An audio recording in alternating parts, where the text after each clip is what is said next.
All right, so what are the options to solve this problem of finding the shortest subarray for a given sum?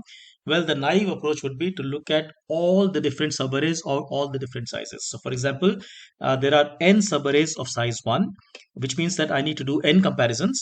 There are n minus 1 subarrays of size 2, which means we need to do n minus 1 summations to find the sum of each of these subarrays, and then n minus 1 comparisons to find out which of these meets, let's say, the target of 8 or whatever.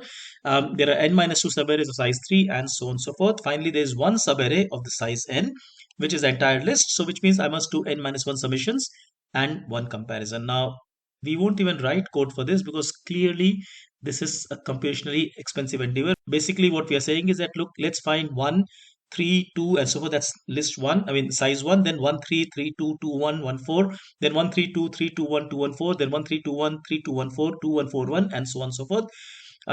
This is going to be an order of n square type of, let's say, algorithm. Very, very computationally expensive. So we won't bother writing code for this. In fact, the right way to approach this is using the sliding window technique. We can do this much, much better, order of n.